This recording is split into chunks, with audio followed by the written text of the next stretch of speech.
Hello, my name is Annette Hall and this is A Story to Tell. My guest today is Errol McKellar and he has a remarkable story to tell of his journey. On July 21st of this year, Errol will be taking an Olympic torch and doing one of the last legs that will light the Olympic flame for the London 2012 Olympics to start. This remarkable honour is something that Errol is going to be talking to us about today, but there is much more to his story.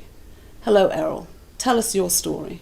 How did you actually become picked to do the Olympic torch carrying? Well, I was chosen for my services to the community.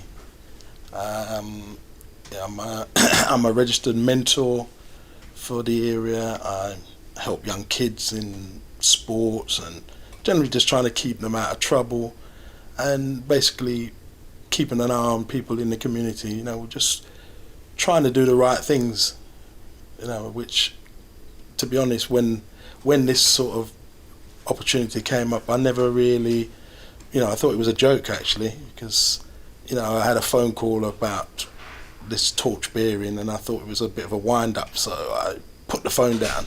Right. And then the person phoned back and said to me, have you got an email address? And at that point I thought, this is serious. So I phoned my wife and I said to her, look, I'm not sure if this is a wind up, but I've just had somebody phone me up and said to me I've been nominated to carry the Olympic torch, and he's asking me have I got an email address, of which she said, yes, you have. So I gave her the number and she contacted the association and they verified that yes, I have been shortlisted to start with, and then chosen to carry the torch.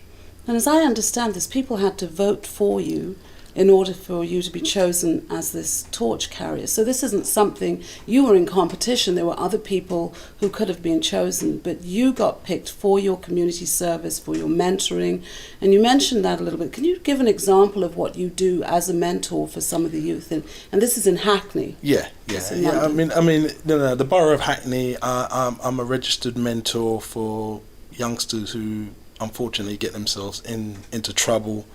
I'm occasionally having to go to places like the police station to represent them, just to make sure that they've got a consenting adult to answer questions for them and make sure that there's a lawyer present, just to be there to try to be a mediator between them and the authority, and also just in general public, just speaking to people and trying to keep them on the straight and narrow and just making sure that in the local community we're all working together. Right. So, what inspired you to be a mentor?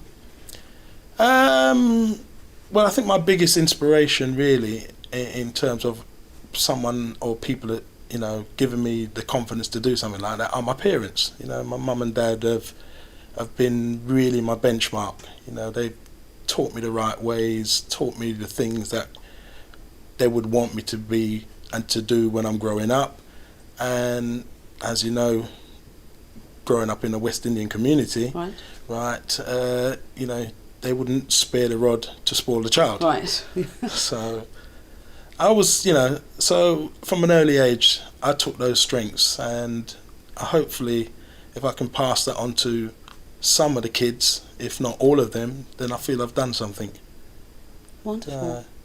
So your story doesn't end there. There's a lot more that you wanted to share with us this evening.